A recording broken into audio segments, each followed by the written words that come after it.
This is Sutek. As part of my map awareness series, this is my second video. We're going to be looking at Fjord. Looking at this map as we're loading, you'll notice that there are, again, three primary lines of approach. There's the southern line of approach, there's the middle line of approach, and then of course there's the upper line of approach. Again, going back to my old saw about the southwest, northeast corners of the map, those are vital to take in order to win this fight.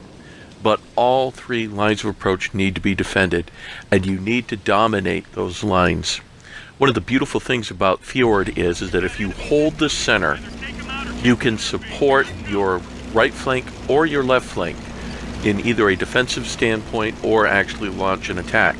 So if you break through on the left, you can then cut through the middle and join the attack on the cap. If you break through on the right, you can provide fire support as they move through the village and join in that attack. So this is one of the few maps where holding the center actually seems to have a greater importance than most other maps. The other thing about Fjord is that it's a good arty map, but there's a tremendous amount of cover. So if you're playing aggressive, there is cover being offered up to you just about everywhere. So as you can see, here I am in Herbie the Love Stug, and I'm essentially trying to get control of the center of the map with my teammates. And of course they all are moving in the same general direction that I am.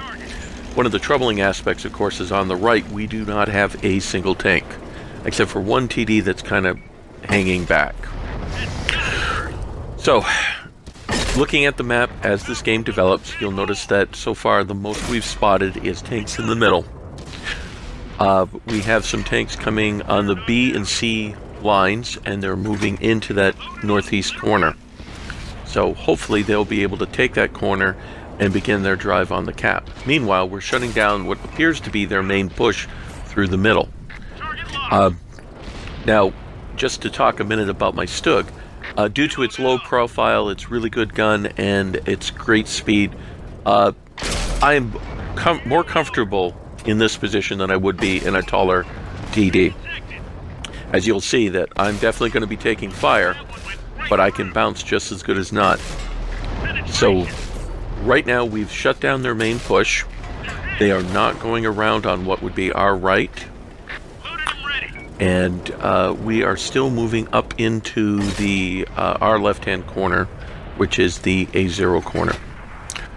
Now, what I'm going to demonstrate here is that realizing that our right flank is exposed, I move into a position where I have cover from center fire, and I can move to at least bring fire to bear on any tank trying to, well, essentially what just happened, either flank us or to go down that river. So here I am, got an ally. Oh, bounced a shot, finished him off. Little acrobatics there just to keep it interesting. Now, from the enemy standpoint, they made a huge mistake. They only had one tank really move against our cap, and then promptly withdrew. So as you can see, they moved at the middle, we met them, we destroyed them. Their push is gone. We now have a lot of troops in the middle, not a lot between us. We've already broken through on the north, and no one's pushing in the south. The key to this map is essentially this area that I'm in right now. If you hold it, if you control it, if you basically deny the enemy an opportunity to pivot on the center, you can win this map. But if you give up both flanks while doing so, then you stand a very good chance of losing. The last thing is this: whenever you play the center of the map, you've got to be willing to go back and cover that cap. If you're the last tank back, you've got to move back. Okay, so as you can see, we've broken through, and two enemy tanks decided to camp toward the cap. Did them absolutely no good. You see where the TD is? That TD is only effective if your opponent slow rolls up that road on the other side of the mountain. So anyway, there's a pretty solid victory right there. As you may have noticed as I was talking, my Stug did very well. 1100 damage, 267 in assist. We got a high caliber out of that. Not too bad. Top of the board. But anyway, If you play aggressive and you gain control of certain sections of the map, you will win this fight. But if you concede 2/3 of the map, you will lose, period. So if you see me and my Stug out on the battlefield, just remember, your evil is my good. Thank you for watching.